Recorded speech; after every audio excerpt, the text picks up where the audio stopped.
hablando sobre el tema, la comunión de transferencia del Espíritu Santo o Satanás, y también en el hombre. Es algo muy importante. Amén. ¿Por qué razón? Nosotros estamos en un mundo espiritual. Porque así Dios nos creó para que nosotros viéramos las cosas materiales. Pero en realidad nosotros estamos en un mundo espiritual. Pero solamente los espirituales son los que verdaderamente pueden entender estas cosas. Porque el carnal nunca jamás lo va a entender. Ahora, ¿qué es lo que nos dice la palabra de nuestro Dios? Que en este mundo espiritual hay personas que verdaderamente se dedican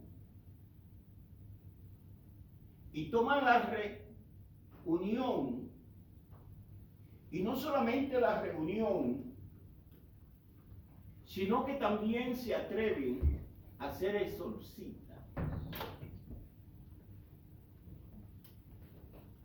Y en este mundo espiritual, esa persona, si no tiene el poder del Espíritu Santo,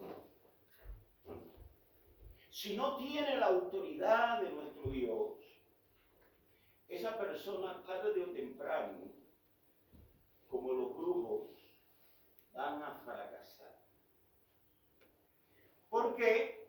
Porque se está confrontando a demonios que aquella persona no puede entenderlo, algunos. Y por lo tanto, esta persona, si verdaderamente no tiene a Dios, entonces va a ser transferencia de aquellos demonios, amén, de aquellos ángeles caídos, que no guardaron su dignidad para con Dios. Entonces va a ser estrago. Va a ser estrago en esta familia. Ahora, ¿qué es lo que nos dice Hechos 19, del 8 hasta el 20? Vamos a escuchar lo que nos dice la palabra de nuestro Dios. Hechos capítulo 19, versículo del 8 Correcto. al 20. En el nombre del Padre, del Hijo y del Espíritu Santo. Amén. Dice: y entrando Pablo en la sinagoga, habló con denuedo por espacio de 3 meses, discutiendo y persuadiendo acerca del reino de Dios. Pero endureciéndose algunos y no creyendo, maldiciendo el camino delante de la multitud, se apartó Pablo de ellos y separó a los discípulos, discutiendo cada día en la escuela de uno llamado Tirano. Así continuó por espacio de 2 años, de manera que todos los que habitaban en Asia, judíos y griegos, oyeron la palabra del Señor Jesús. Y hacía Dios milagros extraordinarios por mano de Pablo, de tal manera que aún se llevaban a los enfermos los paños o delantales de su cuerpo, y las enfermedades se iban de ellos, y los espíritus malos salían. Pero algunos de los judíos, exorcistas ambulantes, intentaron invocar el nombre del Señor Jesús sobre los que tenían espíritus malos, diciendo: os conjuro por Jesús, el que predica Pablo. Había 7 hijos de un tal Esteban, judío, jefe de los sacerdotes, que hacían esto. Pero respondiendo el espíritu malo dijo: a Jesús conocemos y sé quién es Pablo, pero vosotros, ¿quiénes sois? Y el hombre en quien estaba el espíritu malo, saltando sobre ellos y dominándolos, pudo más que ellos, de tal manera que huyeron de de aquella casa desnudos y heridos.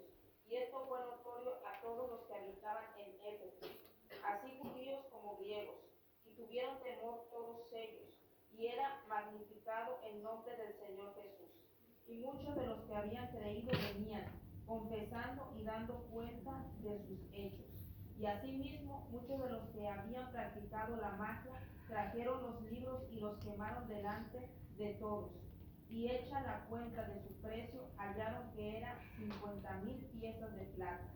Así crecía y prevalecía poderosamente la palabra del Señor. Amén. Fíjense, para que ustedes puedan entender, en la concientización espiritual,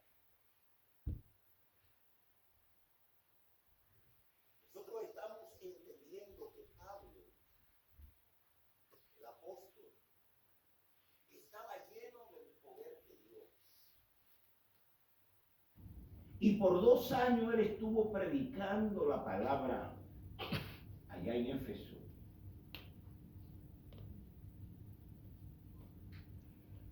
Pero dice la palabra que había unos exorcistas. La Biblia narra los hijos de un tal Esceva, que eran judíos, amén. Pero ¿qué pasó?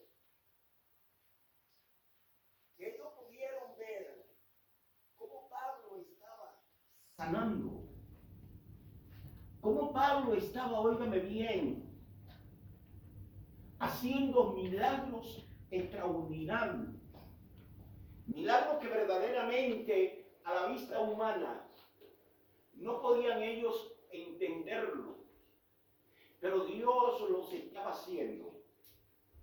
Dice que aún los delantales, los pañuelos, Pablo lo habían ungido para que verdaderamente esta persona llegase a sus familiares y pusieran esos paños, esos delantales, para que verdaderamente los espíritus inmundos que habían recibido del poder de Satanás, que habían recibido aún del poder de los hombres, muchos de ellos iban a ser fuera. Entonces, algunas veces nosotros desconocemos estas cosas. Yo recuerdo que la tía mía tenía unos delantales, unos paños, y cuando nosotros estábamos enfermos, ella venía y ponía esos delantales, esos paños, amén. Y algunas veces nosotros nos levantábamos. ¿Por qué razón? Porque había sido un ungido que había hecho en estos paños, y la unción de ellos que estaba, óigame bien, en estos paños, así como pasaba con el apóstol Pedro. Algunas veces nosotros no practicamos nada de esto, pero para eso Dios nos está enseñando. Nosotros no tenemos que buscar, óigame bien, en ningún otro lugar, sino tener nuestra fe y creer que verdaderamente Dios va a hacer el milagro. Y esto no solamente lo hacía la tía mía, sino que lo hacía, óigame bien, la mamá mía, cuando nosotros estábamos enfermos. Hoy en día no es así. Cuando nosotros estamos enfermos, rápidamente nos vamos hacia el hospital para que nos dé una vitamina, nos dé algo, amén. Pero déjeme decirle que anteriormente y todavía hoy en día hay personas que verdaderamente practican la unción de Dios aún con los delantales. No es que usted va a poner, óigame bien, esa fe, sino que usted verdaderamente va a tomar esa unción y se la va a poner a aquellas personas que verdaderamente están enfermas o están endemoniadas. Porque algunas veces nosotros no